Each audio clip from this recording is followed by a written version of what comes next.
Fight it then. Fight it with all that is in us. And may God defend the right.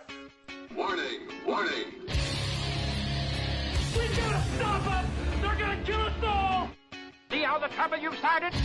Be they a government, be they industry, be they organized labor, be they anyone, or human beings. Time when the operation of the machine becomes so odious, makes you so sick at heart that you can't take part. You can't even passively take part. And you've got to put your bodies upon the gears and upon the wheels, upon the levers, upon all the apparatus, and you've got to make it stop. And you've got to indicate to the people who run it, to the people who own it, that unless you're free, the machine will be prevented from working at all. Revolution Radio at freedomslips.com, the #1 listener-supported talk radio station, throwing ourselves upon the gears of the machine. Revolution Radio, where information never sleeps. You called down the thunder, well now you got it. Right, you tell them I'm coming, and hell's coming with me, you hear? Hell's coming with me! Revolution Radio!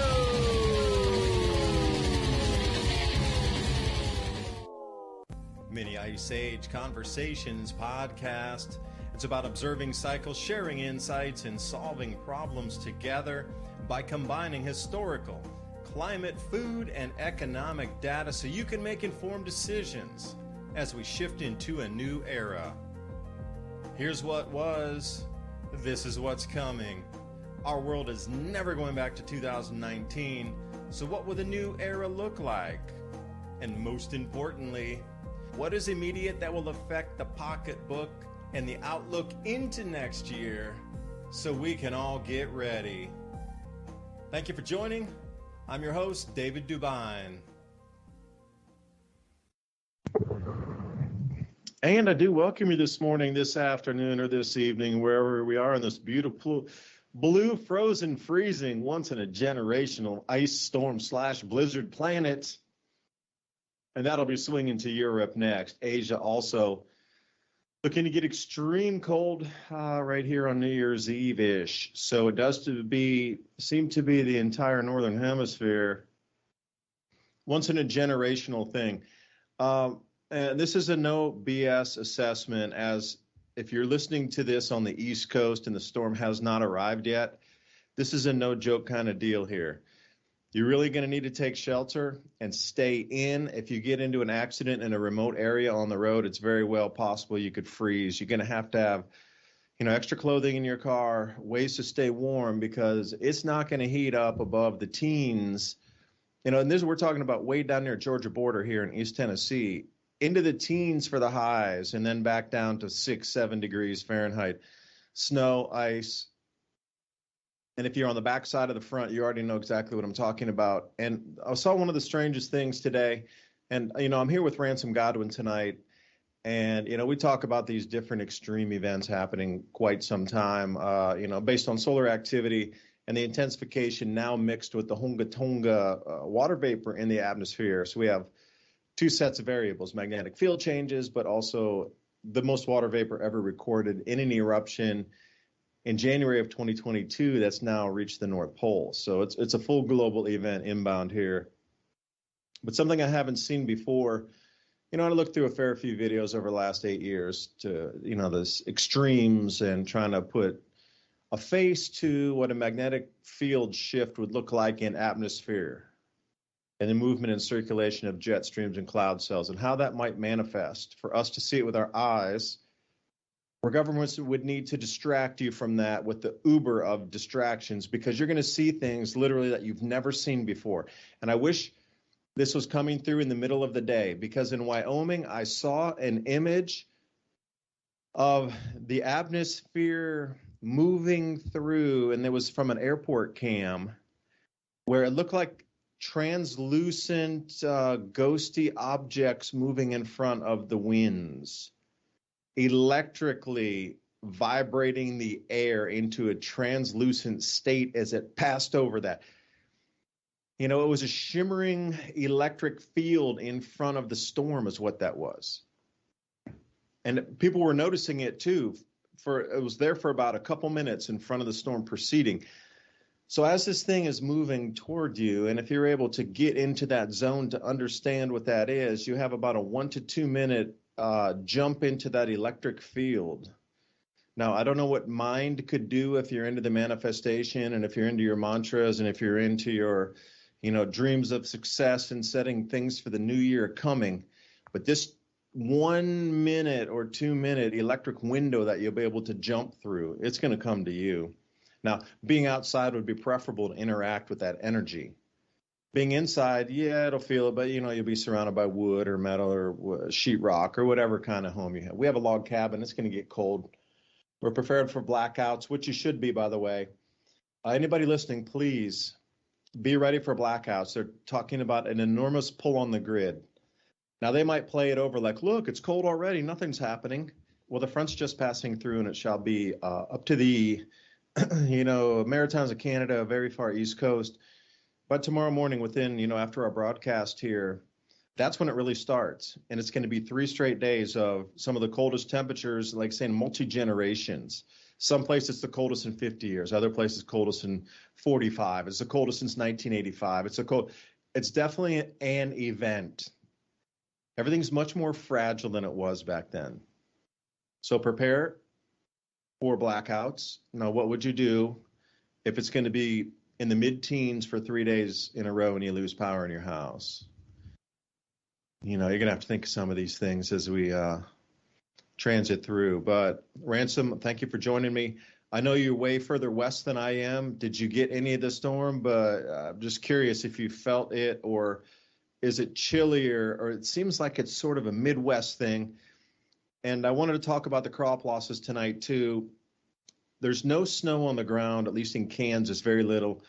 Panhandle of Texas, Oklahoma, these places that grow wheat out there where the winter wheat has risen.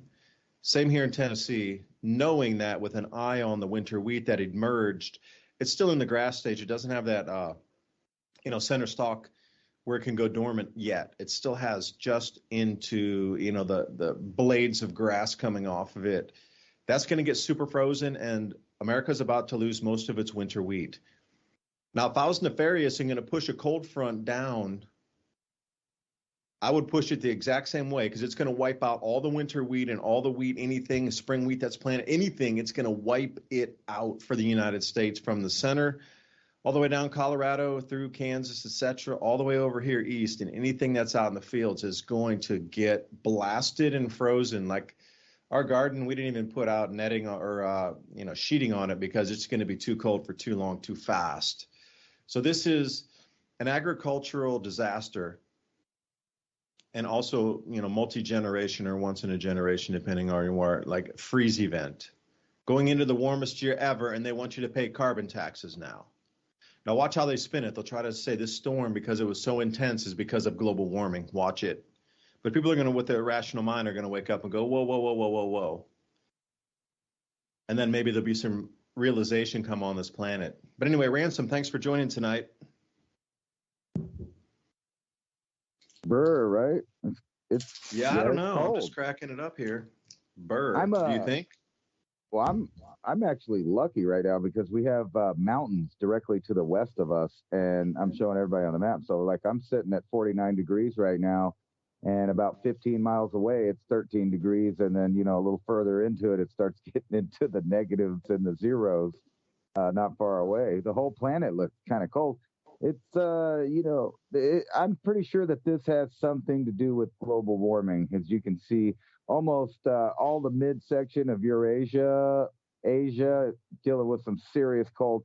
And you remember not too long ago, people were complaining that it was so hot in Russia, in the tundras and the steppes, right? And they were saying, oh, this is global warming. I saw a video of some meteorologists get on there and go, oh, that has nothing to do with CO2. We were expecting it to get extremely hot. And then he showed what he was expecting as the rebound from that, which was a massive cold front going through North America, Asia, and Europe, just like what's happening right now. So it's not even super bizarre. It was kind of expected. And you listed a few of the, conditions that helped it get this way. But the problem is nobody's dealt with this in modern times for some time. So unfortunately, I imagine there's going to be quite a few sad headlines in the next 3 or 4 days of people that weren't expecting it. They didn't watch the news. They didn't listen to the news. They're not, they never prepare for anything. The poor homeless people that are outside in all these cities right in the middle of that in the Midwest. Because, like a lot of these cities have a big homeless population nowadays. And then you also have what's the phenomenon that's going on right now where I live is I just recently got back from Mexico. And when we came across the border from the Mexican side, even the local Mexican people were a little, I don't know, very uncomfortable with the amount of people that were showing up in their city of Juarez. So there were, right as we crossed the border was right when a massive migration of, I don't know, I'm going to say 5,000 to 7,000 on the first day, which ended up being about 20,000 people at a small crossing. And the government just decided, whatever, it's too big for them to handle. I mean, they are putting people on buses and trying to document them coming in. But at the same time, there's like, hordes of 30 or 40 people running across Interstate 10, fresh out the holes of the border there. So all these people are coming up here with T-shirts, sweatpants and shorts, sandals. Some of them don't have shoes. A lot of them are from Venezuela, Colombia, I meant, El Salvador, Honduras, very few Mexicans in the crowd. So not only are the U.S. and the Mexicans both hosting thousands of new people, but a lot of the portion of those people are afraid to reach out for help or get involved with the government or anybody in any way because they're still under the assumption that they came across illegally, which they did. However, they probably weren't expecting it to drop down into the numbers that's happening. So, like, even if they were right here in El Paso, it was 80 degrees the other day, and now it's on the west side of El Paso, it's about 35 degrees. So it's nearing freezing. So if they went anywhere north down here, we're right at the border of this phenomenon, this cold phenomenon. If it wasn't for the mountains to the west of me, I'm sure we would be in the teens right now. And just north of us, even in Amarillo, 3 degrees right now, and they're expected to drop well below zero. So I'm expecting not only lots of wildlife to die, that was unexpectedly, and migrations of wildlife because of this, but a lot of farm animals dead, and unfortunately human beings that weren't prepared, adapted, or had the circumstance to keep themselves warm. Hopefully, the East Coast, because, we're now seeing the cold weather. Hopefully the East Coast has a couple days to prep. Because they saw on the news that it was Antarctic temperatures in Wyoming. I mean, 42 below zero was the number I saw, and that's literally the conditions in which they say are too safe to go on the continent of Antarctica. Yeah, I would also say that these temperatures that we're seeing, the most ever recorded, as far as we know, in every record in America kept, what just happened this evening in Wyoming was the fastest temperature drop ever recorded in the history of any weather ever in the entire United States. That's strange in itself. But let me read you a couple other. We got Amarillo, Texas, dropping 30 degrees Fahrenheit in an hour. And Denver drops 37 degrees. Now here in Cheyenne, this is in Wyoming here, 43 degrees Fahrenheit in 9 minutes. I'm telling you, this storm is something very unusual. Now, could it be engineered? Possibly. But, I mean, there'd have to be an enormous amount of things in conjunction, because if you look at the polar vortex, I'd gone back a few weeks ago and taken a look at the column on that, and it split into what looked like human legs, where there was a space between the two, and they were getting strange circulations up there because it wasn't as actual, just, like you would consider a straw. Think about that. Large straw, it's just one circle and it dances around North Pole. Well, what had happened is that one straw split in half and turned into what you consider 2 human legs, and the air had to bend around each of those columns. And now we get this as an after effect of that. The volcanic ash is in the atmosphere. There was a strange headline which I saw here. Let me see if I can find that again. The Earth had cracks in the magnetosphere that was unexpected. And, was it from the coronal holes? Maybe not. Not sure. Geoplatforming, I don't know. But all these things are in sync and happening right now at the exact same time. And it's a devastating event for any kind of, even the backyard farmer is going to lose almost all production. Things that, if it's not a fully heated greenhouse, you lost all your plantings or saplings or things that you might have saved from last year. Like for us, for example, we saved the papaya trees, but they only grow in the summertime. But if you save the rootstock in it, they had like a 20-gallon grow bag. We can bring that in and then get it back out in the ground. We also had passion fruit vine, these kind of things. Gone? I don't know. But even what you put out in terms of kale and kohlrabi and cabbages and things, that's too cold for this too. It all dies.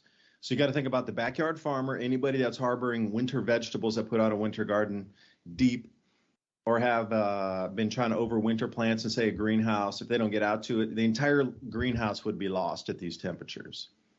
So wherever you're looking at industrial scale, or you're looking back at the home farmer, everything's affected on the food supply on this. This is one of the biggest events to ever see in agriculture go across the planet anywhere. It's so all-encompassing for the U.S. And, before Ransom here, I'll jump back on with the immigration thing. This comes off Zero Hedge. Just today in Tennessee, it was announced that they're going to start dropping between 2 and 4 busloads of, and look how the wording is very different in Tennessee. ICE prepares to release illegal immigrants in Tennessee. Well, if that was in California, they'd kid glove around it, or, trying to change it so it's like whatever verbiage they're using. So now all the Republican senators are demanding a response from Immigration and Customs Enforcement. Like, dudes, you didn't tell us, and you're starting to draw between 100 and 200 people per day in Nashville, and the NGOs are going to grab them from there and then start taking them all around the state. So this is a little bit interesting on even just the wording of it. Trafficking, they're using these kind of trafficking illegal immigrants to Tennessee. Like, this is the news that's being reported on here, and the way they phrase it and the way the senators in Tennessee respond to this and phrase it as it is an invasion and illegal. They're talking illegal trafficking. So they're trying to come back and say, whoa, you can't bring this. But the NGOs are going to take them after they arrive. And there's many an NGO here. Tennessee Immigration and Refugee Rights Coalition, TIRRC, is going to take them all in and try to take them all around Tennessee. And I was talking to one of my neighbors tonight, and he's like, you know what? What if they dump them all out in the countryside to disrupt everything? Because, the country folk out here are going to be like, quit trespassing on my land. Hey, wait, you try to break into our house. Sheriff, we got a problem out here.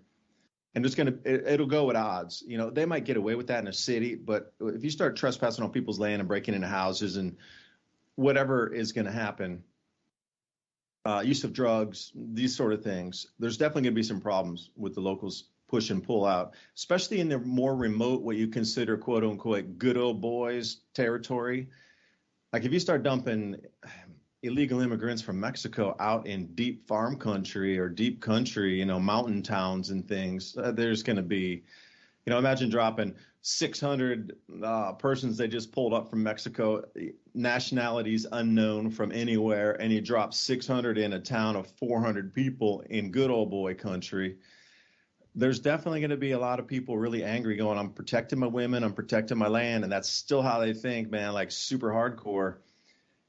And we're protecting our town. You got to go back there. It's still like 1800s, thinking about some of these issues the way it is, like protect the women, protect the family first. Everything else, rule of law, comes way after that, because they're about 6 hours away when you need them in 2 minutes away. Like, even if you have a real bad fire somewhere, it'll still take the fire department. It's all volunteer. It'll still take them half an hour, 20 minutes to roust up to your place. I'm talking like anything on a huge 3-alarm fire that would be like multiple trucks across, in any city, it would rock up with 10 trucks in minutes. It'll take you 20 minutes before they even get the first truck out. Everybody's volunteer. Same thing with the police. I live out in this county, and I know a couple of the sheriff's deputies, and They were saying that there's only 6 patrolmen on, and it's all men, there's no women, 6 patrolmen on at any one time in this county of how many umpteen thousand miles of road. That they are so busy with domestic violence and drug calls that they really have no other time to even handle things like traffic accidents. So I'm sitting out here going, whoa, you know, they had to try to brine the roads today. And if you get, I'm going to say it again, please be careful. I live way out here in East Tennessee, kind of remote. There's going to be very few people on the roads tomorrow anyway. And if you get into or slide off of a ditch, it's going to be so cold. And if you cannot have emergency clothing in your car, you're going to have a real problem. Not only are these police going to be stretched here in the county, the whole county, 6, that's it. That's all there ever are, even on like Saturday nights working. 6. Once they have to respond to all of the home fires, because people are going to heat incorrectly, you're going to put candles, something, one under the Christmas tree, whatever. That's going to increase too, and all the emergency services are already stretched anyway. They're all volunteer. But the road accidents and still the domestic violence calls and more people being trapped more inside, there's going to be more fights because there's more drug use inside. They tell me it really gets weird when people get stuck inside for a few days. So all these things are going to take place, and there's 0% chance they have remotely enough people. And, you know, this will be copy-paste across any of the farming country areas, getting back into the back country or at the edge of national park areas. It's still going to be you're on your own. Please understand that.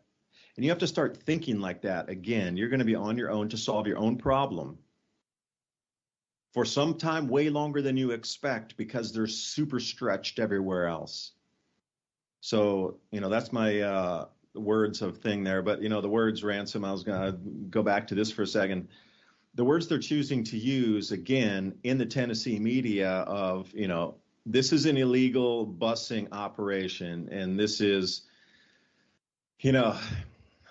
non-detained, non-vetted individuals being thrown in here that should be put into detention facilities. Now, that's how they're talking to the people that are in and around in Tennessee about what's going on with this.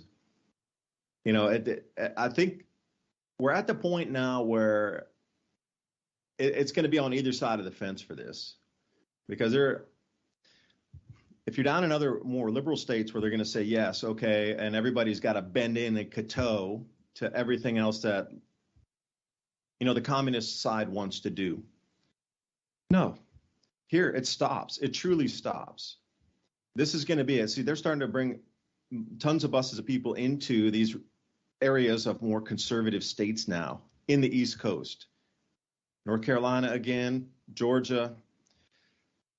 It's coming down to, they've kind of saturated every other area that would accept the nonsense going on. But now they're coming into the no-nonsense states of common sense. This is where it's going to get interesting. Weather aside, now it's a society event coming through the winter here. So we shall see, because Ransom, that's a lot of people, 5,000 to 7,000 people crossing in a day. And, they're talking about being overwhelmed with 200 people a day here going into Nashville. So that's a huge difference in scale there. And they're still, very worried about, that's 1,000 people a week.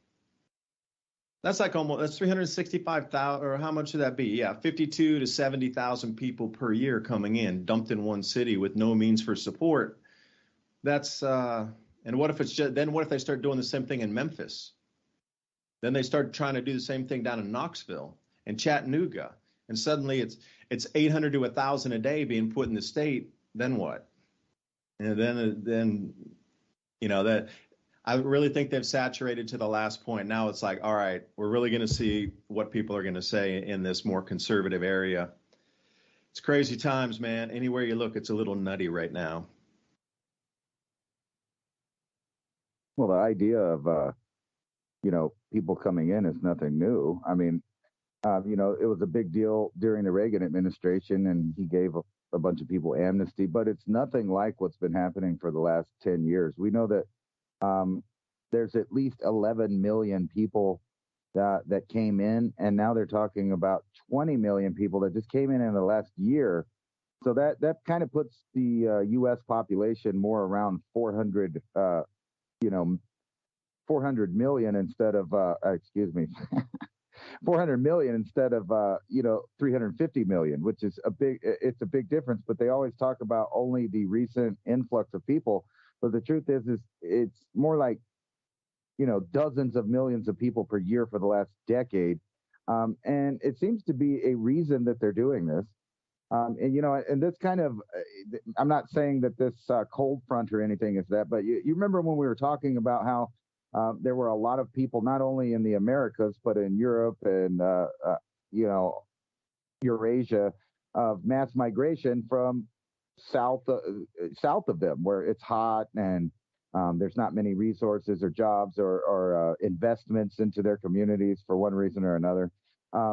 They come up here, and then at the same time as the massive population comes up, the weather, the food, the environment also changes. So in my opinion, this is all a planned thing to play into population reduction. And by the way, while everybody was, paying attention to Zelensky visiting the United States and, them all clapping and giving him a standing ovation and talking about how we're going to support Ukraine until it's not there, which was a weird. I think it might have been a gaffe by Biden, but anyway, he said he would support the Ukraine until they weren't there anymore, which is a bizarre statement because that may be exactly what the United States plans on doing, is supporting them until they don't exist anymore. But back to what I was saying, there's all these millions and millions of people now that are in all of the European countries, in North America, and that includes all three countries in North America, because a lot of people, they have this idea that the influx of migration is only affecting the United States.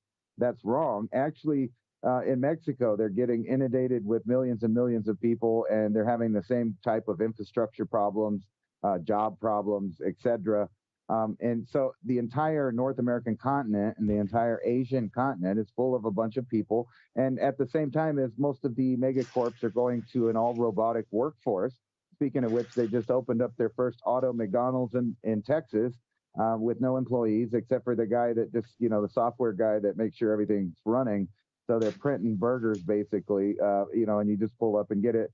And in the background, they're talking about, we need jobs, we need workers. But what I'm really seeing is the scenario where we're talking about, where you get all these people up here, they're not prepared for the cold. They don't have the resources, the history of dealing with it, or, tricks and stuff like that. And then you have all of the elderly people that have been getting squeezed for the past decade, all of their wealth being squeezed out. And now we're going to hike energy prices. We're going to have grid failures. There's food problems, the price of eggs, milk, butter, etc. All of those things are going up and skyrocketing. And then let's not forget that we're sitting on the ticking time bomb of the artificial, supply chain issue that they created during this past pandemic.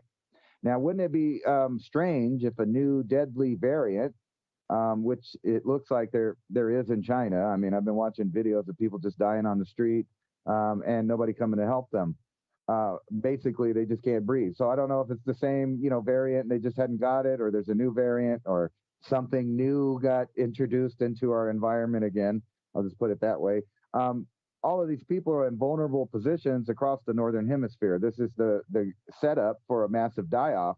Now, it's not all going to happen in one weekend or anything. I'm not trying to say that about this cold front, but I am saying you're probably going to see some sad headlines, and it may be a glimpse into a trend to come of the way things are going to be in the Northern Hemisphere. War, shortage of food, shortage of energy.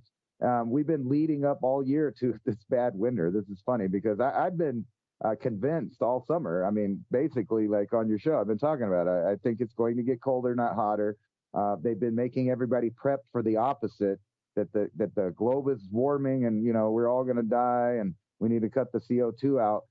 But it looks like the reverse is going to happen, at least in the short term. I'm not claiming to be a scientist or nothing, but it seems like they're calling this a storm of our lifetimes and things like that. They're already putting terms on it, but I have a feeling that this won't be the first or the last during our lifetime. And they're going to start blaming this sickness and war on the reason why they're slowly and manufacturing collapse of each little sovereign country across the globe.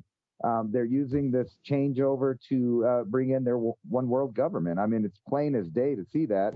But more than that, this kind of just shows you the normal stresses that society would face without engineering in the background trying to push it over the edge.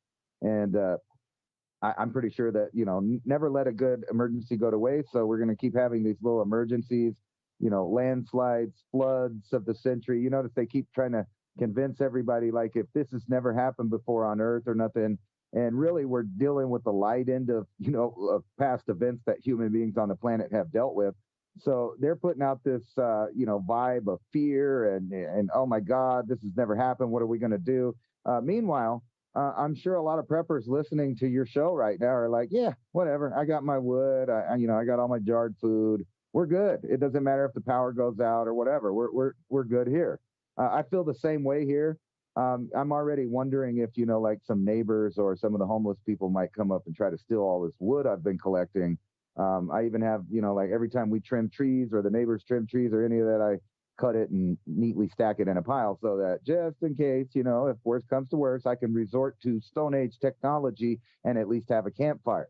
And of course, storing food is going to be the problem for a lot of people, because if they didn't store it, these are the types of situations, just like I remember in 2000, the ice storms that rolled through like Arkansas, Tennessee, Oklahoma, and all the stores were closed and the roads were completely icy. But within 24 hours, there were people out there robbing all the stores and stuff. People with the means will get the stuff that's out there. So those people were not preppers. However, they did have ATVs and stuff like that to drive right over the ice and go up to all these stores, break in them, and steal all the stuff in them. And that wasn't even a big emergency. So you imagine if we did have something like a 2-week or 3-week period of below zero temperatures, below freezing temperatures and stuff like that, how would America react? Because I don't think that they know how to do it. And modern construction is built to be inefficient. So most of the new houses and the houses that were built in the last 20 years, they are made to give you high energy bills. And I know that because they don't seal them up the way they're built. It just doesn't seem like a cost efficient way to build homes. And I have, actually, I'm lucky because I live in a trailer that the woman in the 70s, she must have been thinking of times changing, because she bought a trailer that was fitted to live in Canada. So it's well insulated. So like, I don't even need to heat when it drops down in the 30s. It gets hot in my house just from the TV's lights and, if we cook or something. But I've been in other similar, buildings or houses, whatever you want to call them, trailer houses in this area that are built for the desert. And let me tell you, they're cold tonight. Whenever it gets cold, it's just like it's like a cardboard box. You might as well be homeless almost. So you're going to be cranking those energy bills up. If you got electric heat or you got the central heat and air off of gas, whatever you have, you're going to be cranking that up to stay warm. And we're down here by the border. So you can imagine what the Midwest and, like Colorado and Wyoming and the Dakotas and all them have to deal with. Yes, they are used to dealing with extreme winters. But what happens when the extreme is kind of mild and the new extreme is really extreme, like what just happened? As far as I know, I don't remember ever, a temperature dropping 80 degrees within a matter of 24 hours. I mean, that's something like on that movie, The Day After Tomorrow, when just North America and Europe just freezes overnight, and that's that. I don't think it would happen like that, but as you can see, things can change at the drop of a dime. So all of that, shows where people were kind of in the chat room, I'm not naming names, but they're saying like, oh, you just point out the stuff that's going wrong and you're fear mongering. No, I'm not. I just kind of, I'm pragmatic, practical about the idea that if things happen, they probably will happen. I hope they don't happen, but if they do, you should just plan for it. It just seems like common sense to be ready for this. Like, does your house have 30 or 40 extra blankets? Do you have a way to make fire if there is no gas or electricity? Do you have a way to have electricity at all? Do you have a way to, keep your water not frozen and liquid so you can drink it, or clean for that fact? And do you have a source of water that doesn't come out of a municipal tap that may or may not be frozen burst, contaminated, etc. So this is a good opportunity, I think, for anybody listening or Americans in general to realize that things can turn on a dime, and you might as well prepare for things that are unlikely, or you don't think they're going to happen, but they might happen. And when they might happen, you'll be happy that you stored your food and you have extra stuff. This is one of those times I think that people should be, happy that they live in a first world country still, where you can go out at the time being right now and get supplies. But I think that trend is going to change, where now is the time to start thinking ahead. I think it's a little bit past that time, but if you haven't started yet, this might be a wake-up call. It's just a weather front. It's extremely cold, but I guarantee you that wildlife, farm animals, and human beings are going to die during just this, couple day period, because they didn't prepare for it, they didn't expect it, and they didn't realize how extreme it could get so fast. Yeah, I didn't keep up with the chat board tonight, so the same person, I'll respond. You have to know what the problem is first before you can actually address it. So don't think of it as coming as, oh, the doom and gloom. That is the realization and processing that we have a serious problem here on this planet right now. The sweep of communism coming in many forms, whether it be central bank digital currencies, so you're beholden to a different type of economic system. The weather fronts, the way they can be bent, and I will encourage you to jump back to the Vietnam War and see all of the different patents for weather engineering to try to create more rainfall for the Viet Cong to disrupt their movements, whether it had been on mud roads or dirt roads, flooded out, continuous rainfall, you can make it mud, they can't move. They would send floods down the rivers there to break apart the bridges, or the impromptu bridges that they would break apart and they would lose. And also that the water was moving too fast, so they couldn't send troops across the river. Also to flood into the underground tunnel system, and to make things just super slippery and messy, so you couldn't even walk down a slope carrying some sort of armaments or resupply. That was in the 60s what we were doing with weather manipulation. So these things are in play along with the changing magnetic field from the sun. I mean, every single space agency calls maximum, this is going to be a very deep grand solar minimum. We're talking like 6 sunspots coming in for the maximum on the descent of the next solar cycle. It seems that it's not as powerful this solar cycle as forecast. Everybody's like, oh, it's going to be the strongest. Well, it's actually way underperforming, even underperforming solar cycle 24, the previous sunspot cycle, which was the weakest in over 100 years. And it's underperforming that. And we just had this massive volcanic eruption at Honga Tonga. Remember the Tonga volcanic eruption? They talked about it for like a week in the media, and then it disappeared. That was the largest eruption in 200 years, sending the most particles into the atmosphere, but this time it was water vapor. It was not ash and sulfur dioxide so much, but it was the largest water vapor eruption in 200 years, which is setting in motion a year without a summer. And I highly encourage you to read about 1816 after the eruption of Mount Tambora. It took a full year for the cooling to set in the following planting season, we in New Hampshire, New York, Virginia, Vermont could not grow crops. It was too cold. From an eruption on the other side of the equator a year prior. So what we saw with Honga Tonga is like 2.0. Year without a summer. So now add all these things in, plus the political, upheaval we're seeing, economic upheaval, all the inflation, and you think your supply chains are going to continue to run? Like, we're so close to a culmination of all of these same events together, moving us into a different way of life. Ultimately, this central bank digital currency, programmable money, that's the ultimate goal. So there's going to have to be some knockouts of daily life before you will accept a digital rationing card. They're going to make it so ridiculously back against the wall, difficult for survival, that you will accept your new conversion from 10 to 1 or 100 to 1 of your old US dollars into a new digital dollar, and at the same time to be able to accept your digital rationing card so you can buy food for you and your families. That's where that it needs to get that bad before you'll accept it. That's the problem. So when we talk about this, we are understating it, actually. We are way understating it. To get ready for this shenanigans that's about to go on to bring you into a fully trackable, traceable, programmable money system. So if you say anything against the regime that your means to food is cut off, I would be preparing for that too. But in the interim, we're going to go through these different cycles of what happens if the war really pops off in Ukraine, because Bonehead over there was saying, yeah, we're staying here until we're gone. And they just gave him all these weapons. They're just amplifying, just escalating, just ever so scratching the fingernails on the chalkboard until Russia says no more. And then we go to a real war. Then what? You think that these things we're talking about, to have your own power sources and your own water filtration, for you to have storable foods, you're able to grow your own foods? Look at what happened in World War II.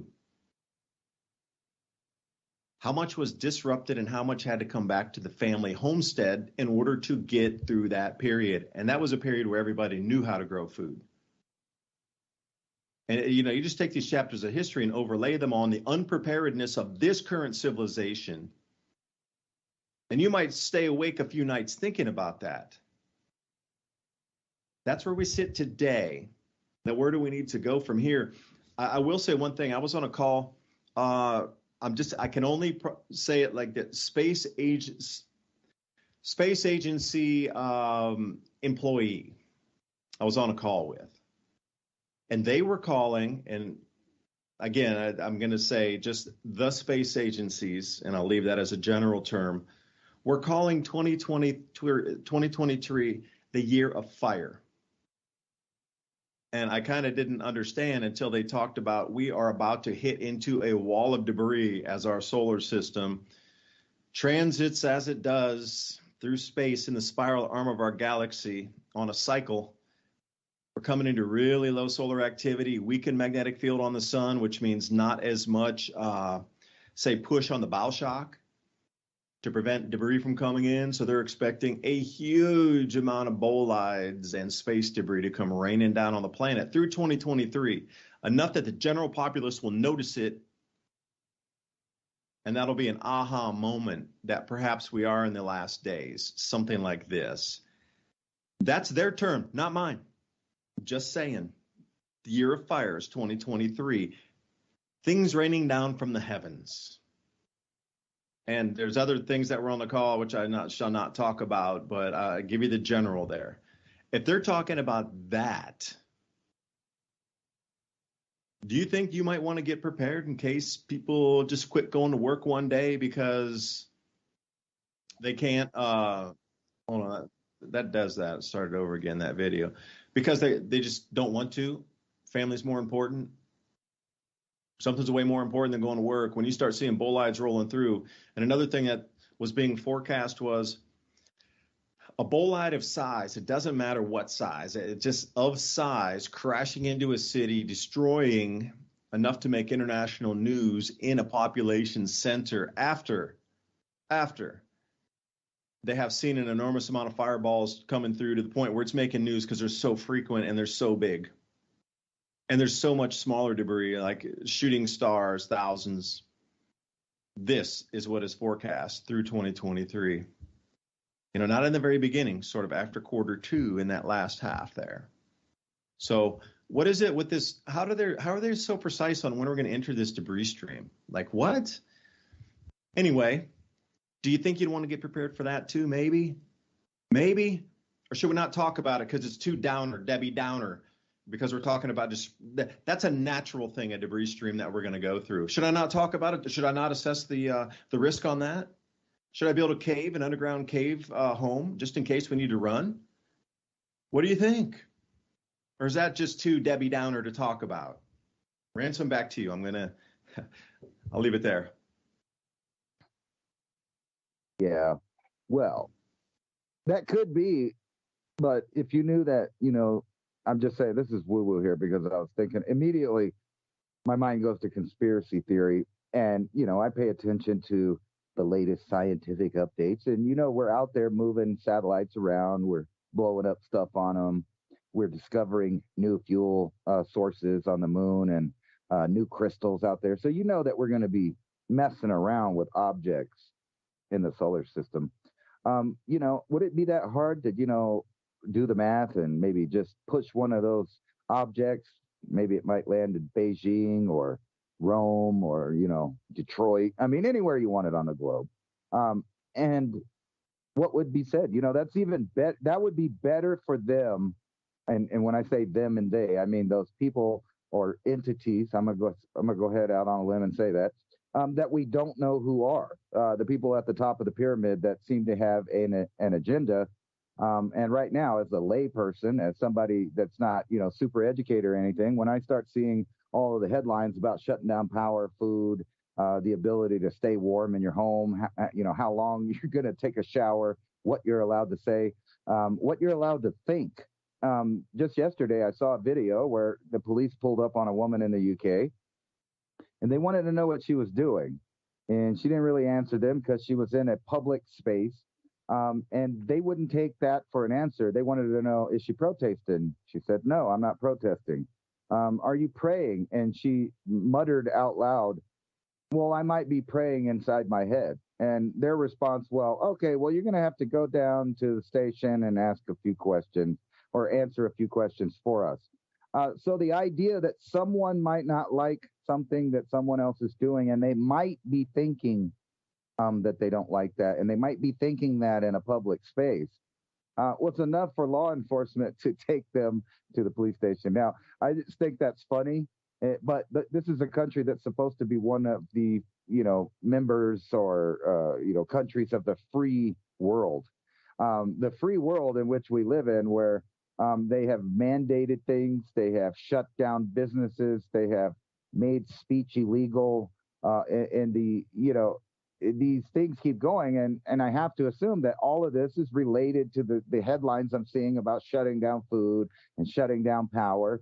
And then I just I think, why are they doing that? Okay, and everybody always says that, who's they? It doesn't really matter who they is when you know that they are doing that. So it's in their best interest for massive emergency, whether it be a giant cold spell that cripples economies, or some kind of rock that falls from the sky, or a nuclear weapon. It really doesn't matter. These are all, speculations, fears of the public. They use those as best they can to keep everybody in a perpetual state of fear.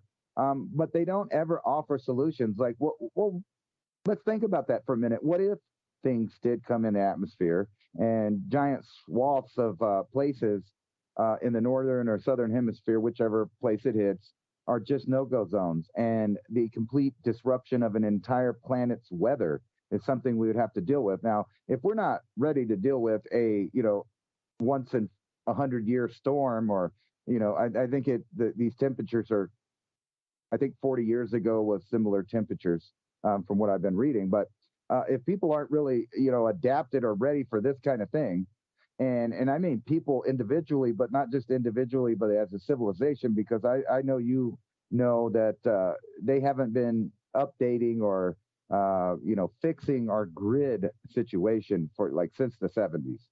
Most of the grid that's in the United States is old technology.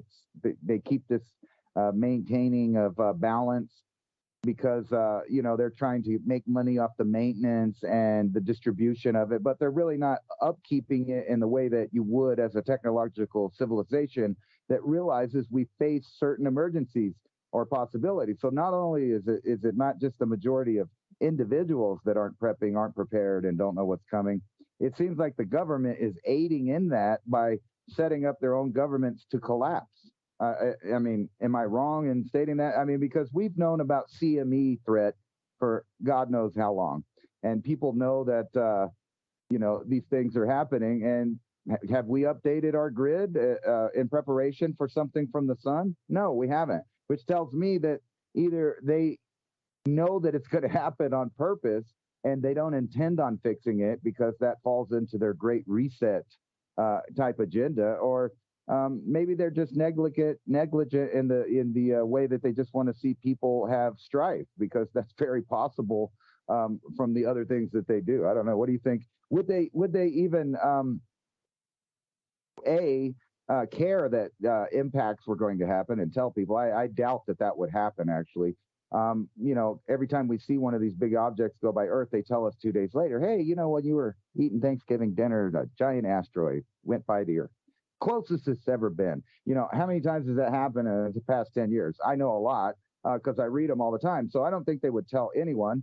But back to my point, is it far-fetched to think that our technological civilization right now wouldn't use this time if they knew that there was a place to blame it on to just maybe nudge or direct certain rocks to go in a certain area? I don't know. Is that too far-fetched to think that a continuity of government might plan ahead to make sure that their continuity, is there after the reset that they're planning?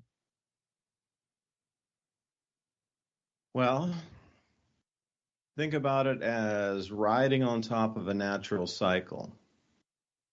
Much like we've seen this excuse for global warming is what we're seeing in magnetic field changes on the planet and allowing the jet streams and cloud cells to move into different areas. The elite, quote unquote, are riding on top of that natural cycle with their programs in play to accomplish more within that cycle. And so let's bring it into space debris for a moment and rods from God, tungsten rods. So what if we are entering into a debris stream, but it's not as intense as the space agencies had put out? But with that guise of an enormous amount of things, and yes, there'll be some medium-sized ones. Maybe there's a large one or two. But what if the other 10 or 20 or 30 large ones are really those tungsten rods, that weapon system called rods from God, where they just use gravity on tungsten rods launched from space that are programmable into where it would hit on the planet? Think about that, riding on top of a natural cycle. Again, it would appear as all natural. There would be no debris left over. There would be no signature radiation or anything. It would appear as a falling bolide. I'm sure somebody could catch it on high-speed camera. Maybe the shape would be different than a actual what you consider javelin spear. Torsion physics, if it was a ball shape, they could figure out that spin at different atmospheric drag coefficients re-entry. That's like old science from the 1940s and 50s. You don't think they could actually, put some sort of targeting system on atmospheric drag after they launch a ball from space? Like, really? Big ballpark figure, you can get it in the city somewhere. Okay, good enough. But it would not surprise me at all that embedded in and within some of the larger events would be actually, like I say, gravity weapons. Now, what would that accomplish, though, is the end. So let's say you wipe out 10, 20, or not a weapon, but you just, you drop a bunch of these things from space into different cities that go boom, and it wipes out blocks or half a city, quarter, whatever. Like, how is that going to be used by these nefarious characters? The wipeout of grain production across the planet is one thing in their toolbox. And, look at the effects that's having on closing down the Black Sea alone. Grains, fertilizer, and energy, like Europe's deindustrializing as we speak. There'll be a 40% fertilizer shortage coming in through next year because Europe can't have none of the chemical facilities are running as of now. They shut down all industry in Europe. The only thing being heated right now, if you will go through, are the thermal plants that are running to get things there to produce electricity to get it to the homes so that people don't freeze in their homes in Germany, for example. And then you cut the grains out. They were the world's largest exporter of grain for corns, wheats, soy, or was it sunflower oil, excuse me. But those were the nations that were lesser nations like Egypt, Sudan, Eritrea, or Eritrea, however you like to say that. These are the types of nations that were importing those grains from. So then you have to look to see which countries will go into civil unrest first, because if you're looking at even Brazil and Argentina as wheat exporters, they're not. Argentina was knocked down about 50% on its wheat production this year, and its largest buyer, Brazil, right next door, couldn't get enough, so they were out on the world market looking for 1.75 million tons, almost 2 million tons, because they couldn't get it from the next door neighbor. So Brazil's out there buying an extra couple million tons of wheat. What's the chance that Chad or the Sudan has to bid on something? You know, it comes down to whoever has the money gets the grains, and these smaller developing nations are the ones that are going to get burnt the most, and they are. So if you wanted to cause global chaos, you take out the food. But then what would this thing, so Ransom, just before I go on break here, I guess the 30-second answer is, you know, throwing these rods from gods down in, you know, having the kinetic effect in cities. I mean, what advantage is that for the elite then? To try to pass what, central bank digital currency? Oh, well, the city got blown apart. I don't know if that's going to work. Like, I just don't see it doing in conjunction how one overlays on the other. Well, it's just something you could, I mean, basically, like here, I found this article right here. It's a way for them to do things that's legal. It's a way for them to get around treaties. It's a way for them to, I'm going to go ahead and say, false flag things. I mean, we've been seeing a lot of video of actually that's been coming out lately of a lot of little meteorites coming in. And you can kind of tell what they are by the color that they're putting off, you know, like what does it have, aluminum or nickel or, you know, iron or whatever. And this article kind of puts it out plainly. Why would they do that? Because they can, and they practiced it. And a weird little loop over to what you were saying a minute ago about weather modification is they already did this in Vietnam. They planned it with smaller rods. And we'll be back in a couple minutes here. David DuByne, Ransom Godwin, Mini Ice Age Conversations.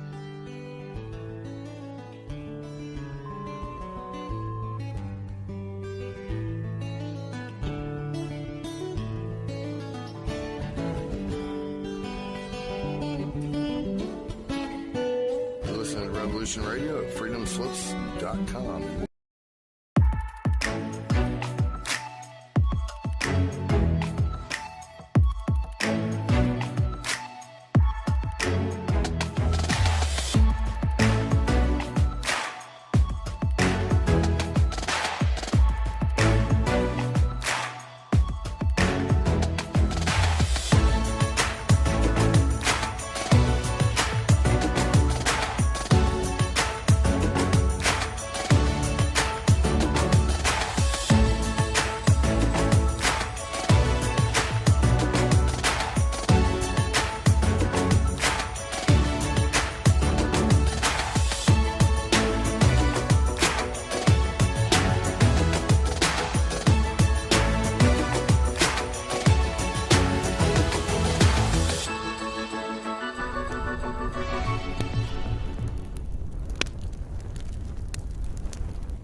And sometimes all you need is a short break.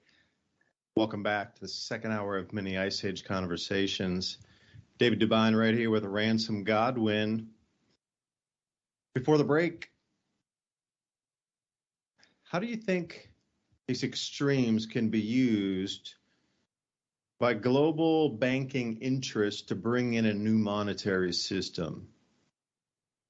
That was the thing. And then how does that push into the politics, and how does that Bank for International Settlements and those highest levels of banking of central banks for central banks then influence the politics in the country to make things happen, all based on emergencies and natural climatic events like the one we're seeing tonight that's going to wipe out a huge amount of crops? All the winter wheat, the emergence. So think about what the planting season is in different states at the different times of the year.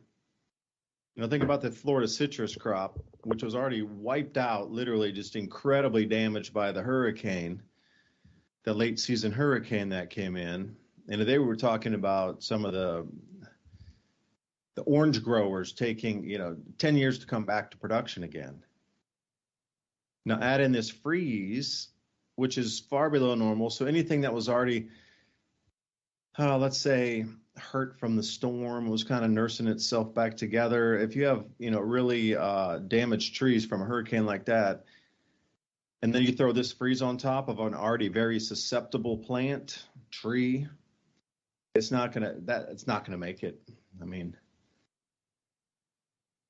everywhere you look, agriculture will be damaged because of this. The temperatures that they're seeing, or the places that they're seeing, is just not normal. So even if you were going to subtract and say, okay, it gets cold in Kansas, but see, that wheat had already gone into its dormancy before. Here in East Tennessee, they're still up on the grass stage. Didn't go dormant yet. So these types of things. So how do you think governments would react, take advantage of this to push agendas? And this is what Ransom and I talk about tonight. Free speech, freedomslips.com. If you support free speech and these types of conversations, consider a donation to keep running costs, production costs, and this voice, including my own, here alive, so we can all compare ideas. So Ransom, you were going to say something. We were talking about rods of God, and could they throw that in the mix of bolides and a more dense debris area of space that would have a lot more shooting stars, a lot more, the kind of shockwave impacts like we saw in Teleblinsk. There was just another one a few days, last week. I was going to say a few days back. It's been a days. But could they disguise inside that natural debris field that would just see more meteorites, shooting stars, this sort of, this is much larger, like you say, different colors, but much larger. Could they disguise something in there to drop a gravity system like a rod from God in and pretend like it was a debris stream that we're going through, but weaving in through that for an agenda push somehow? I'd like to hear the rest of your idea. Well, no, I was just kind of, kind of connecting to what you were talking about them practicing weather modification projects during Vietnam. That, just like the Rods of God program, or the Thor, as the U.S. Air Force is calling it, they had already done a smaller version of this, which I don't think that, we're just throwing out ideas, but if they've already thought about this, it talks about here during Vietnam War, they used what's called lazy dog bombs, which were simple, solid pieces of steel, about 2 inches long with fins, and they just dropped them from high altitude out of planes all over an area, which obviously anybody that knows, if you throw a penny off of a tall building, it's like a bullet. By the time it gets to the bottom, it hits a free fall speed, times its mass, acceleration and all of that. I forgot the formula, but it's deadly. And if there were, natural phenomenon that was knocking down satellites and bursting through the atmosphere, which what I was talking about is I've actually seen evidence that a lot of little meteorites have been streaking through the atmosphere all over the place, because maybe it's just because people have their cameras on all the time. But it does seem like there's more now versus, 5 or 6 years ago. when people also have the same technology. So we'd have been seeing those videos, coming across the pipeline of the internet. But in the last, I'm going to say year, maybe not even that long, 6 months, it seems like every day I see a new video of something streaking through the air. Sometimes, though, it's not a meteorite, it's space junk, because, we got billions of stuff up there. So we also have a magnetic field collapsing. And any outburst from the sun in any way can send a bunch of that junk headed to Earth, and you wouldn't know the difference between a bunch of satellite junk or whether a high altitude plane just dropped some variation of these lazy dogs / rods from God from an altitude or even in low Earth orbit. I mean, they have so many of these programs now that are actually weapons that they're trying to trick the public into thinking are natural phenomenon. And you can go from, things like this all the way over to, things that are happening with plants and animals around the world. The idea that you're going to cut down a forest and call it green, right? So you can stop with carbon dioxide. And I sent you an article earlier. I thought that was super interesting. And oh, wrong one. We'll get in that in a minute. I'll send you one back. But go ahead with that, because that's the whole thing that was in Poland too. They were using the wood. People were even stealing park benches now. They would go into like one of those little tiny mini chainsaws running off of electricity, even smaller than a regular one, like a mini one. And they were just cutting park benches off to steal the wood. Like, how much is that costing? How are they going back to wood in the EU when they're talking about all these windmills and green and this and that and the batteries and the solar panels? Yet now everybody's going to burn wood because they don't have enough electricity. Like, when do wake up? Right. It's like it's a chess game that you don't know you're playing with them. I mean, basically that's what they're doing. So we're gonna turn off the electricity, the gas, etc. We're gonna cause government instability here, there, and everywhere between wars and post wars. And then we know that what's gonna happen next? Well, obviously people are gonna want to start burning wood. So we'll outlaw that. But companies can do it in the name of greenery. So basically, they could just steal land at the same time as they're telling the farmer, rancher, "Hey, you can't do what you're doing because you're causing pollution." But meanwhile, they're doing stuff like this in the background. So this is a decision that comes as the U.S., Canada, Eastern Europe, Vietnam, and other forest nations continue gearing up to harvest their woodland. To make massive amounts of wood pellets in order to supply biomass-fired power plants in the UK, EU, Japan, South Korea, and elsewhere. So in other words, these places that have taken up alleged green technologies, which is basically a planet-destroying terraforming program. Let's be serious. When we're talking about deforestation, they always give you these images of the rainforest and, maybe our oxygen's going to get cut off, but really, what they're doing is they're robbing the people of the world, the biodiversity that's in the plants and animals there. And we all kind of know that. But people need to eat. So they beef farm. And they've already found in places that we could have programs that are beneficial to the forest, beneficial to the farmer. But you're not allowed to do any of these other, programs because every single program is given to you to fail. It seems like that, in my opinion. So things that are meant to save the environment never save the environment. Instead, they cause problems. So we'll worry about what carbon dioxide is going up in the atmosphere, which, we all know that plants breathe, and it's basically plant food. And without the plants sucking this up and giving us oxygen, we're done, right? So if you starve all the plants of carbon dioxide, guess what? They put out less oxygen. And part of that's kind of a lie anyway, because the oxygen is not coming from the rainforest of the world. We do need it for a different purpose, but they won't tell you that that's actually the medicine box of the world. That's what, it was given to us on the planet so that everybody could be healthy. They could be massive industries could be made out of taking the compounds and giving it for the public to use and finding ways to do it at the same time as saving the species of plants. But we don't want to do that. We would rather, glyphosate the entire rainforest and at the same time claim we're trying to save it. So the oxygen is actually coming from the pine forest in the Siberia.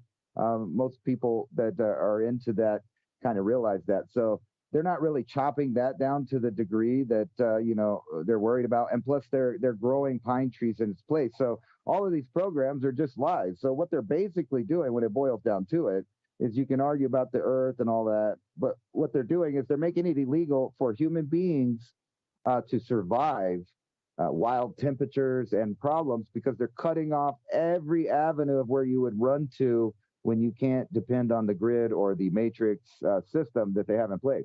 So if you can't have gas and you can't have natural gas or electricity, and you start getting cold, obviously you're going to want to go and get some wood out of the forest. So what they're doing is naming all of the trees and pretending that they're trying to protect the earth and the trees and protect biodiversity, is the way they put it. So you can't burn that wood because they're saying that it's not renewable, meaning that there's no way that you could just grow some more, or be in harmony with your forest and only pull out the dead stuff and help the live stuff grow, which is how you occupy an area without destroying it, but still benefiting off of the resources. And then right now they're trying to pass this bill, basically, that's giving $450 million to convince people in certain areas not to procreate. They call it something else, it's like Planned Parenthood. But anyway, it's this big program to make people not reproduce, or convince them that it's not a good idea to reproduce in their areas, because they live in an area of biodiversity. And in the name of the planet, and this is already starting. So they're inching the depopulation agenda right into the law by giving money out to organizations that pump certain the fake reality that everybody buys into in order to get them to do things. It's just like a little puppeteer. But if you really thought about it, where would Earth be right now if somewhere at some time, and I'm going to say at least decades long, thousands of years empire on Earth as the modern man and civilization, at least to the point of speaking and conveying ideas and having cities and towns, villages, etc. That basic of civilization, you would think that at some point some civilization would have came along, that its number one priority was to establish that we protected and saved all life forms on the earth at the same time as getting the benefit out of it, or went out of our way to make sure that each sentient being on the planet is having a good life. But that's never happened, and I don't think it ever will happen. That's up to individuals to decide to be that way. But if a civilization had been there, what kind of technological state do you think we would be in? If you got the smartest people that know about electricity and the electric universe, and you said, hey, all of you guys can just sit around, and the people over here that like to cook are going to feed you food, and you make us have free energy so we can give you free stuff easier. We can't have a civilization like that, but it seems like we could. They would just, they would crack down on us. But imagine if that civilization had taken hold, in the Sumerian times. Imagine the technological advances we'd have if that was the type. But instead, we have the type to, lie, deceit, reset, and kill. And it seems to be that is the function of, civilization at this point, is to bring it to a certain degree of population, a herd, if you will, and then call it. And I think they're putting it in our face right now, because all of the programs are destined to fail. I mean, from Social Security to saving the planet, you pick a program that a government on this planet is in control of, and I could probably prove to you in a short amount of time that they are indeed doing the opposite of that. Now take a look at those images that I sent you in the chat there. The coronal holes.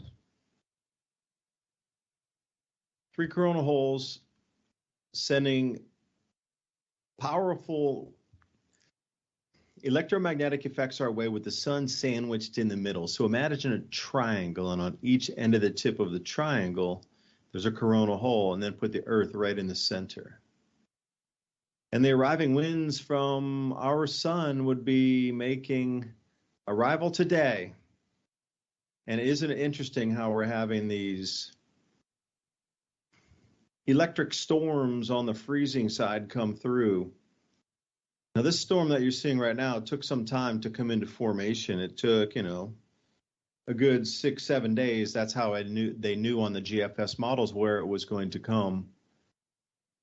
They're already following the winds, 500 millibar, whatever, 18,000 feet, as it moves around the top of our planet. And the polar vortex, too, the vortice up there in the column, where you can actually visualize where the column. So it wasn't just like it started today, but think about the amplification effects of the storm, not starting it, amplifying it. So I'll have to send this one to you. It's so interesting. I'm going to save this one and just send it right over. So what if you could amplify an effect that could be caused on a man-made side here on the planet? Some technology we have would bend weather patterns or send storms, amplify them here on the planet, but then using the sun as an amplification device itself, knowing where these sunspots were coming around, where the coronal holes would be generated. Is that too far-fetched? Because again, if you know the cycles and you understand them, then cycles riding on top of cycles or embedded within or intertwined within. See, then how deep does it go? How far can the technology is going to be limited. It's going to go one direction. But what about the cycles and the known cycle impact that can be used to amplify any event going on the planet on the terrestrial side of it, which could in then turn be amplified by technologies? And for one example here, I'll bring you back to even the 1940s, even further back, 1920s even, where they started using silver iodide in the clouds, causing floods. Who was in the 1940s? Forget the guy. Bernard, scientist, they were having a drought out in now California, and the growing area out there was in a drought, and the whole ag industry was like, hey, we need to produce some rain. But he overproduced, and he flooded and create these massive floods, and then they sued him because he destroyed more crops by creating these massive floods than they would have continued just in the drought. We're talking like way back, cloud seeding in the 20s, and then these types of stories in the 40s, 1940s, literally 80 years ago. So with improved technologies like that, setting in motion and now ionospheric heaters, and who even knows what's up in space that's up there also. Because if you had an ionic heater in some way, if you were using a different type of power plant, like electrogravitics, instead of using solar panel harnessed and what they use for space stations, small nuclear power plants, whatever it is, you could also, from above, target that same area in the atmosphere. Now, I am sure since the 1960s, it's gotten better to put, how many rocket launches have we have? And if you did total weight on the delivery of the cargo to these, quote unquote, space stations, I mean, how much of that could have been nuclear component parts, antigravitics technology? Well, you wouldn't need it. You could fly right up there yourself. But to install it in a space station to have continuous power, you could theoretically hit the top of that target area with what on the earthbound ionospheric heating Aurora research project, you could connect those two in the middle and have double the effect. Okay, well, there's so much well-known science about that I am just regurgitating, but in a bad way, because the real science can be explained so much more succinctly to let you understand how developed that truly is. Like where they can target and how much they can heat the atmosphere to bend a cloud system around it, to bend a jet stream down to then collide with another cell and create more rainfall. Like that's old established science. Now, do you have the cycles to start matching it up with something that's coming from the sun to amplify that? That's the question. So the storm system comes around. They saw it would be small perturbation, maybe it'd be a little bit further south on the polar vortex, one of those pressure areas. the low pressure would have spun further south and not been locked in the cone at the very top of 80 degrees north to, or 75 degrees north up to the North Pole at 90 north. If there was a little bit of that lower pressure, could that be amplified using the existing technologies on the planet halfway around the planet? No, it would take 2 weeks to come.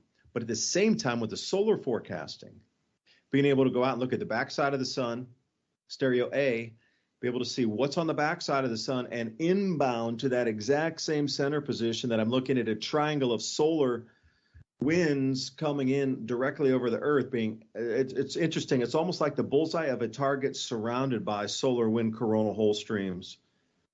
Now, let's say you knew that was inbound 15 days later. But at the same time, you knew it would take approximately 15 days to amplify that low pressure system from the other side of the planet over Asia and get it to come swinging around so it goes over North America at the same time in conjunction with this coronal hole stream on a triple to amplify the effect. See, now, you know, two of these sciences are at that apex and at that levels right now where this could be done. And all you're doing is overlaying data sets. That's simply it. Once you got one in motion. Now, is it chicken or egg on that? Did they know the coronal hole stream was coming around and like, all right, this will be the effect. It's going to amplify the low pressure system, which is going to create a swirling sort of scorpion tail. Every time we get the solar wind, there's a scorpion tail type of storm.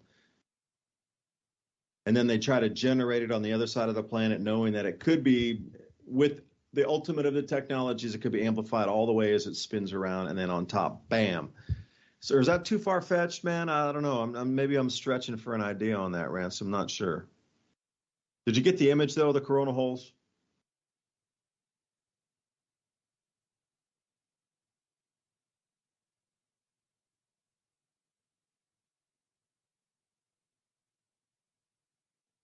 All right. Well, I'll keep it live here until Ransom comes back. I had this coronal hole image off of SDO because I'm working on the video right now called Generational Cold. Anybody out there? This is not even up on the YouTube channel. Still working through the slides here. But the generational cold that's inbound, and let me see. I was looking at the coronal hole streams on here. Yeah, along with that one on screen there. Oh yeah, okay, good. So you see that. So my question was, you know, to where we stand with the technologies on Earth, and you know more than I do about this subject and what they can do with solar casting, especially with SDO and stereo ahead, behind, and everything in between to get those measurements off the sun of how they're going to spin around with the different sunspot groups, etc. Like, can those? Do you think the technology is where it sits to overlay these two to get an amplified effect out of quote unquote a natural storm on our planet? I think they can manipulate. I mean, they've shown that they can do that, but what's even weirder than that is they're better at analyzing, you know, the outcome of when this happens. So what I mean is they study the cycle so much that it's like derivatives and the other stuff, you know, like gold and oil and water. They know that weather's coming. They know that, you know, so-and-so runs this power grid, and they're sophisticated enough to just use what's happening and turn off things and create situations out of incoming events that they get the firsthand knowledge of. I mean, because think about all these systems. If they really didn't want to share these satellites with the public, like if there was something really that people could start adding up easily without a giant, you know, quantum computer doing the algorithm for them. Yeah, a lot of people are good at this information and predicting stuff, but I don't think they can to the degree of some of their learning machines and artificial intelligence. I don't think that they can compete with that. So if they have the info, which they do, we know that they do, and anything was, you know, simple enough for the layman, so to speak, even with degrees, to figure out that, hey, look, they're doing this because of that, and they're causing these events to happen, they would just turn off these satellites, you know, like, oh, well, it needs maintenance. These three need maintenance. So you wouldn't see something easy coming at the Earth. So they don't really hide, you know, what the sun's doing so much. But I do think that they know that whenever the cycle comes and it affects the Earth's weather right afterwards, I think they have models that they know exactly how much cosmic rays and sun sun materials coming in and what that's going to do for cloud nucleation and all of that other stuff. I'm sure they have big, theories and models in the computers that do that. We've seen some of the ones they share with the Weather Channel that they're only about 50% right, but one or two of them is usually right on the money. So that means that one of their models that they use can do it good. I think they forecast this stuff, and that's why you get power grids going down and backdoor deals where people make millions. So they just keep inching their agendas along with each little emergency that happens instead of, like I was saying before, they don't prepare for these. They prepare for the damage. It's like Katrina is a good example. They knew the exact scenario that Katrina was going to do. There's proof of that. They had modeled it, and then you go on the engineering side of things, and the Army Corps of Engineers even told the people, the city of New Orleans, that they needed to fix certain areas of their reservoir and their water walls and all of that. And if they didn't, it was going to dump into downtown New Orleans and flood most of the wards. So they just ignored it. They knew it was going to happen. So they waited for that model to happen, and it came rolling up in there. And you know that certain people got billions and billions of dollars disappeared into the money just for that event alone. And then you start adding up all of the other events that they seemingly, act like they cry that they can't do nothing. And we keep seeing the government enact instead of act. Usually when there's most of these rescue things, like take Harvey, for example, the populace, what were they calling the Cajun army or whatever, they rolled in, they were helping people out with their boats and their jet skis and all of that stuff. But where was the government? They were hiding. They let it flood. They knew that destruction was going to happen, but they know that they get more money from rebuilding and taking tax money or closing down things or changing, properties. All of that's in their power, and they know that they could manipulate each and every one of these disasters to their benefit. And I think from top down, it's kind of very nefarious that their predictive models, they're using all of this to know when to start wars, to when to start the supply chain distribution problem.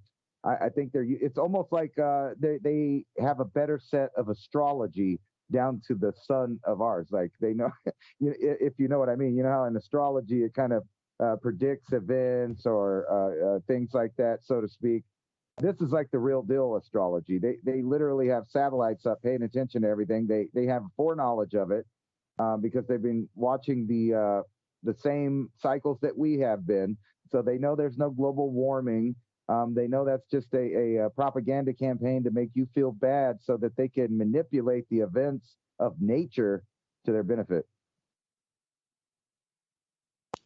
Yeah, if you look in the center of that coronal hole stream image from SDO that I sent you, it looks like a dragon right in the front with the head. Almost like a sea serpent as you see it bend down and then Z across the screen again. Yeah.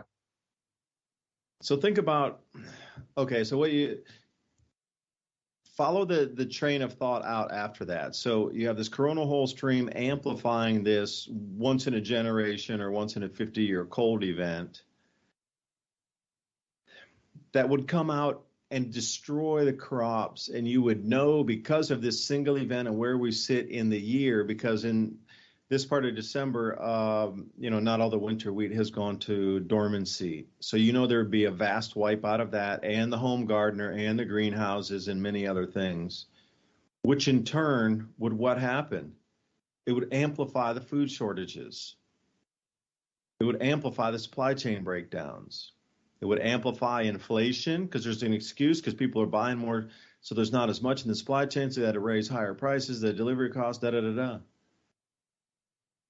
So if you're trying to move the planet closer and closer to digital rationing cards and central bank digital currencies to create an economic event, let's say, or condition of life event, it gets nasty enough that people will want to jump to a digital rationing card, but at the same time, they'll accept the banking system that goes with it.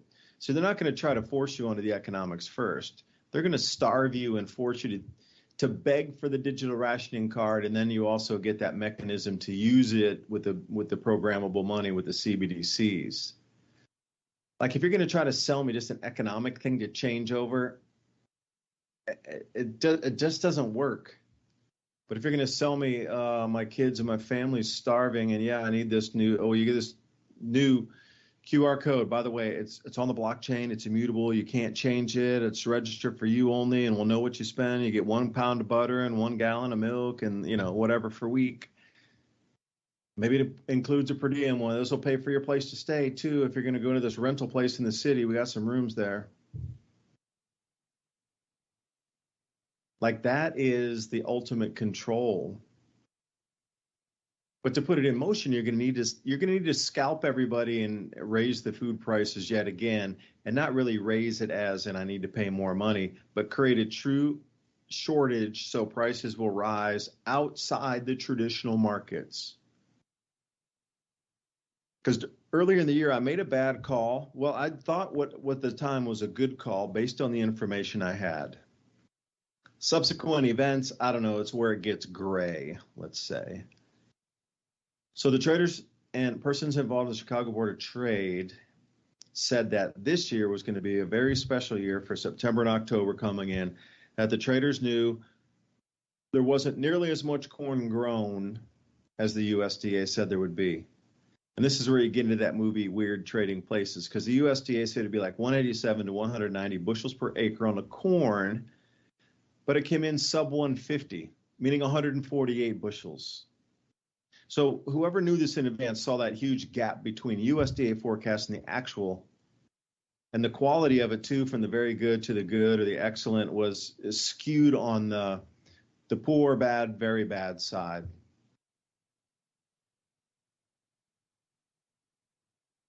They were going to take delivery of that and then cause an artificial shortage. And then since they had it on barges, they were going to deliver it off to places or just resell it back to somebody. And they already had it on the transport system by taking delivery. So that was the key thing. It wasn't like take delivery. And, when you say that, it's like, okay, a bunch of people and they got a big pile of corn out in the field. The plan, at least was relayed to me, was they wanted to take physical delivery of it and actually get it onto rail or get it onto barges, because that was a service that was facilitated through Chicago Board of Trade, and then the CME would clear for them, Chicago Mercantile Exchange, which used to do the grains and that sort of thing. See, they had to get them on the barges and the rails, but they were finding out that there weren't enough rail cars. The rail cars had disappeared. And the barge capacity too, barges just disappeared. There was a barge shortage, or what they call shuttles, grain shuttle. That's the proper term. It's not a grain barge. It's a grain shuttle. And it'd be specific. It's a corn shuttle, a wheat shuttle, a soy shuttle. So if you're going to look for pictures of that or look for news stories on it, you're going to have to use more professional terms than grain barges. That's what makes just the news. Like your average ABC, NBC, the grain barge is for the average consumer. And that's the only time you hear about it. But if you put in like corn shuttle, you're going to get a whole bunch of business news, multiple stories of they're stuck, they sank, the insurance claims, what it's going to cost to fill, these types of things, loading, unloading fees. You're going to get a huge amount, and then you get the shipping rates of what it's going to cost for a tug to take those down.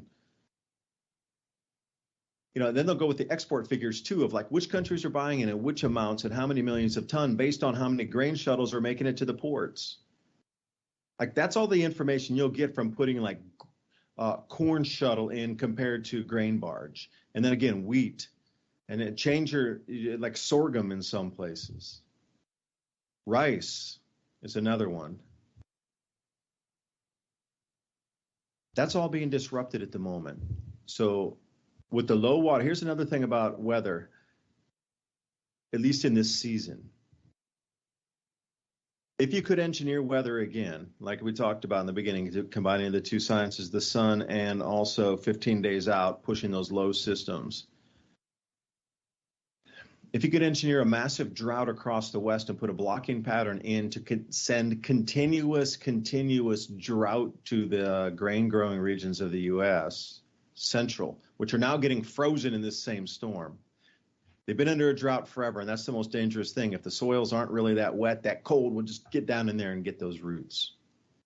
Snow cover is the best thing. If your crops are covered in snow, they're totally insulated. You wouldn't even think about this. It would be a non-story if it had snowed a ton out over our crops already, but it hasn't, and it's been really dry. And that's the most dangerous, is the dry and the cold, because, you know, that water will freeze in the soil and create a layer, and the bottom part of the roots will still be safe. But if there's no water in there for anything to freeze, there's going to be no temperature layering in there. It's going to go as cold as it can get, as deep as it can get. Now, if you had the ability to fire up an ionic heater and just leave it in place and create this massive high pressure blocking dome over the Midwestern and Western grain growing states and put it into a drought for like 6 months to a year, even longer, 2 years, you would also dry out the Mississippi River eventually. It wouldn't be instantaneous by any means, way, shape, or form. But all that runoff that was coming in from west of the Mississippi slowly dried into nothing. So all that inflow from the western part of the United States into the Mississippi dried out at the same time all the grain zones dried out. Hence creating, you would get a double whammy for this. You would reduce yields greatly, not to zero, but incredible reduction in yields because of the drought. And you would cut off the transport corridor where those grain shuttles would get stuck because the water's too low. But if you wanted to do the same thing, not being able to get fertilizers in, it's the same corridor. So if you make it low, then you block off the fertilizers and farm implements inbound, herbicides, pesticides, repair parts for the tractors and machinery and processing and belts and, you know, whatever. There's a huge amount of things. And also the outbound cargo. So what would happen then? Well, you would see the same thing. All the grain storage facilities filled up completely to the point, like, I'm sorry, we can't even put one more kernel of corn in there. It's going to, like the wafer thin, boom. Monty Python fans. So now they unloaded all the grain all over the banks of the Mississippi River. They put up these instant tarps, and we got millions and millions and millions of tons of grain from this harvest this year that can't get down the river. And they're going to have to wait until April until it starts to move itself about again. And see, I talked about these same things after I came back from that dairy conference. April. But then if you were able to engineer weather, you would cause that same area to flood and then wash all those grains downstream on record floods through the Mississippi coming into springtime. When that happens, there is truly a grain shortage on the planet. If we would have lost our winter wheat due to this freeze event, and suddenly there's massive floods that wipe down and actually take out millions and millions of tons of stored grain that's just under tarps on the banks of the Mississippi. I mean, all this went on and hardly anybody knows about it. Unless you're in that industry, you would never even know this occurred. So where does that leave us now? The Honga Tonga eruption, 10 degrees Fahrenheit, cooler in Australia in the grow zones there. They're having just ridiculous amounts of rain that have ruined wheat crop there as well. When they come into planting again, they were in the harvest right now, but they couldn't harvest probably 40% of the wheat out of Australia this year, too much rain. They're going to harvest now, and they're going to give it another month, and then they're right back into the planting again. And some are even tilling right now, but the temperature is really cold compared to the normal, so the soil temperature is cooler. And it's going to get, as the winter's going to onset there really, really fast. I bet they'd have the shortest summer they've ever had back to the, early 1800s. It'll be like once in a 200-year shortest summer in Australia before snowfall starts again. That's all based on all the water vapor in the atmosphere. So now you got all these plays together here. Black Sea corridor is completely cut off for grains. Suggested planting for Ukraine this year. This is last week or 2 weeks roundup for the year numbers. They expect Ukraine to be able to plant 30% maximum of its arable land coming into this next planting season. That was pre how many double strikes have they had on their electrical infrastructure since the last 2 weeks? You know, these kind of projections. So that'll take, forget the exports. They just won't have any more. They won't even be able to grow it to export. And that'd take about 30 million tons out of the global. Because if Ukraine needs to start importing instead of exporting, and they're barely growing enough just for their own people, then that leaves, what, 20 million tons the world needs to find from somewhere else. And it ain't coming from Brazil or Argentina. So then you really can put the whole world into a complete, I wouldn't say at the border of a famine yet, but I would say very deep food shortages to the point that it would affect everybody that eats on the planet, literally everybody. And because it got to that level, the amount of money going into food is going to take away and crumble the rest of the economy. But then your energy prices would be going up at the same time on fictitious political means or ways. But what's the effect? I mean, get you into central bank digital currency, awesome. They control your digital rationing card. Okay, you can't eat. You got to kowtow 100% to what the state says, or else they can turn off your funds and ability to buy. But once it's 100% compliance, then what? Then what? Okay, we see they want to go there, but then what? That's the whole thing. 100% compliance, Ransom. But what can they do after that? What's the reasoning? What can be harnessed besides the energies that are already harnessed at 100%?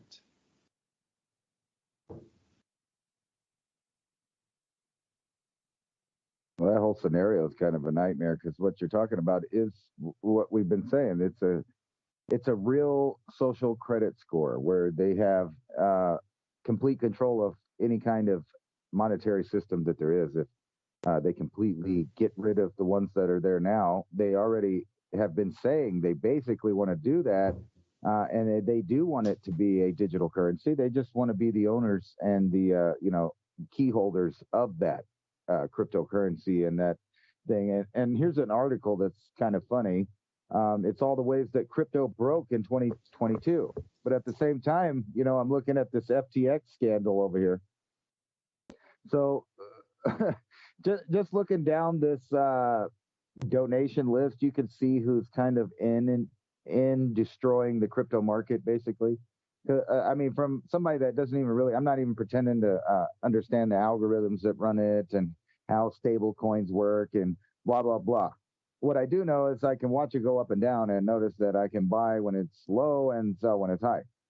So did everybody else, but they knew that no one understood this. So what they did is they basically have been sabotaging the cryptocurrency market from the inside.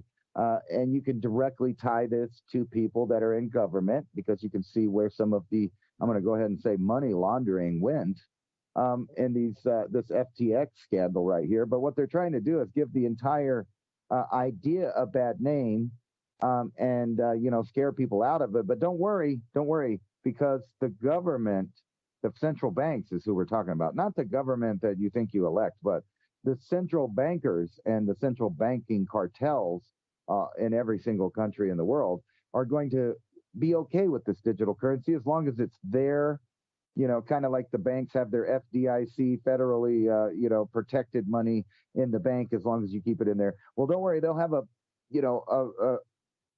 similar agency that takes care of your cryptocurrency for you and make sure that it's all above board, you paid your taxes, and which case, once they have it that way, now they have the ability to control your opinions, where you go, where you buy your food, whether or not you have a car, whether or not you have a driver's license, all of these things that are going to be tied into it, because they already are tied into it. And I was also looking at this article. I forgot to open it up, but it's basically an interview with the CEO of Toyota in Japan. And they straight asked him, what do you think about all of the countries going to a total electric car manufacturing platform? And he responded, we're not going to put all our eggs in one basket, basically, that he sees no sense in trying to only do that. It doesn't make sense. And what he's basically admitting is that there is no future for the electric car industry. It's another one of these I'm gonna call it like woke scams. It's like they get people to agree with a certain thing politically, and then everybody gets behind that, and that kind of makes a market for it. But when you dig into it a little bit, you know that the idea behind it is nonsense. It's not green. It costs way more pollution and problems than it's worth, and it's not a viable solution. Plus, we know that there's not enough rare earth elements on this planet to supply all of the people that need cars with cars. So it's just, it's a lie. It's another one of these scams that they're, dumping all these amounts of money into, and they're destroying the market. So if there ever was, an efficient electric car way to do it in the future, people are going to be sour on the idea because of what's happening right now. It's going to be a massive failure. And right now in Japan, Korea, and some other countries, if you Google it, there's scooter.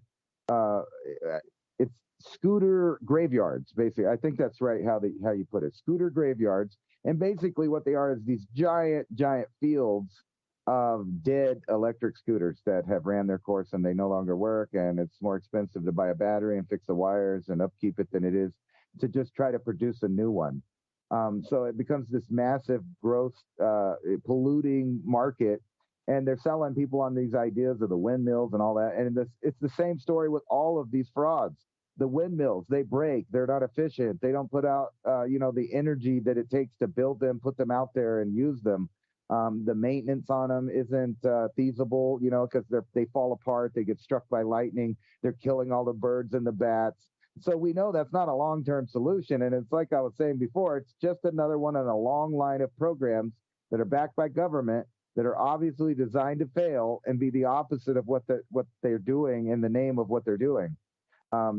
It's like kind of like a bogus charity, hey, you need to go green, and we need to go to these alternative power, because we're all about it in New Mexico here. Our governor, that you could say what you want about the elections. I just found out in that Kerry Lake lawsuit, the guy under oath there said that basically 46% of the ballots that they checked out, they were illegal ballots. So if 46%, about half of the ballots that they checked in an election are bogus, well, I don't know. I guess you can decide whether or not you really believe that there's a functioning election system or not. I know that delves into conspiracy theory, but if it's a program that's ran by government in the name of freedom and choice, it's probably like all of the other programs, like these green programs, et cetera, that are the exact opposite of what they claim to be. You could pick any number of bills that our government passes, from the Patriot Act to there's all of these other ones, but they always name it the opposite of what it is. Like the Patriot Act, you read it, it's all about spying on Americans, listing them as terrorists. So it's really unpatriotic. It's the unpatriotic act. And then you read the National Defense Authorization Act. Yeah, that sounds neat. That sounds like that might protect us. You read all in it. It's turned inward. It makes deals with other countries that allows them to exploit us. So it's the exact opposite of what it says too. And it's just on and on and on. The Freedom Act, I think, is what they changed the Patriot Act into. If you read that, it is absolutely not about freedom. In fact, if you read in there, they have all these plans. Like one, for example, is if a disease went around the planet, like a SARS type disease, what they could do, what they will do, and what they're going to do. And then all of a sudden, lo and behold, something like that happens. And then they do all of that stuff that they said they were going to do, all except for, seize a bunch of property. But I put to you that if they seized your grandma and they said your grandma can't come out and she has to stay behind that plastic, and, we heard her coughing, so we're going to shove an intubator down her throat. Oh, sorry, you didn't see grandma ever again. However, they had the power to hold a person, which I put to you as the most valuable and important piece of property that we have is our body. So whenever you have these programs that are talking about they're going to save the environment and blah, blah, blah, you know what? You might as well go get in one of these little space pods they're offering in Switzerland now and let them put you to sleep, because that's where we're going. I don't want to be in that world, so I don't take part in any of these programs. I know they're all lies. on their face, they just don't make sense. You don't even have to do that much research. I think any person that didn't even graduate high school could do 30 minutes of research on the internet and find out that wind turbines are not what they say they are. Electric cars are not what they say they are. The amount of, I'm going to say nefarious activities around the world that happen in order for you to believe in this fantasy about electric cars and green countries. It's just all, it's all BS. The truth is that we need to start harvesting the earth, and not only that, but we need to be, repairing it. And each house or each individual with a piece of property needs to find some way to balance themselves with their property, meaning that they should be growing food, helping someone else grow food, or doing something that totally cuts the government's programs out of your life, the ones that are named the opposite of what they do. If that wasn't too much of a rambling there. No, not too much rambling. Is everything the opposite of what it is or what it appears? Because it seems the reality we are looking at is an inversion. And I've heard David Icke talk about this before, the inversion of everything as a program with running within a program. That's a glitch, literally trying to invert everything. Eventually, it's going to get to that point where it's going to get found out within the greater program, and something's going to try to correct itself. I think we are at that point now where there's enough people waking up, even people I wouldn't think talk the way they do about subjects they do. Even in a million years, I thought they would never talk about, how wrong things have gone. I think it's more the social contract has been broken, and everybody agreed with the falseness or the inversion of it because it was comfortable. But now the comfort's gone, the ways and means are gone, the money's gone, whatever is gone is gone. I think it's more just the thought in life of being able to jump to the next level or follow that dream. That's gone at this juncture. So that social contract's been broken where leave me alone, I'll do what I want, and I'm going to follow the dream. I don't care what it is. At least that option was open in our mind. That has closed. So the social contract, just based on that alone, is broken. And I think a lot of people are feeling it, seeing it, being affected by it. So how many people does it take to truly wake up before things just start to switch back because they have to? Society only moves in one certain direction or another because enough people believe in that idea, and then it moves that direction. And then he started to get into this philosophy of does thought create reality? Because generally when it does get to a certain percentage of the population, it just moves. Sometimes by force, but many times, again, by that belief in the future of something better. Well, now governments can't provide that. And as looking out into 2023, tremendous opportunities if you're positioned in the right ways to help people transition through these times, get more food on people's plates, make sure their lives are more comfortable. And in that, weaving through this chaos, if you're able to help people live better lives, that is the greatest opportunity in human history, because we're in the biggest change in human history. So are we at the bend point, Ransom, to sign us off tonight? Or do you think we're at that bending point where humanity's woken up enough, or we're going to have to go down the road a bit more in 2023 before most people understand it and just somehow the ether bends it back the other direction? I think we're well able to turn it around, and I think some events in the next year or two are going to wake people up to the point where they can no longer ignore reality, and they'll just have to deal with it. I think that's a beneficial future for us as the cold realities of future, so to speak.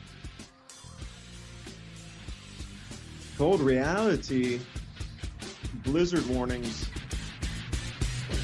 Take care. Keep yourself safe during this cold event. This is no deal. This is no joke. Seriously. Once in a lifetime cold you're about to experience. So take care.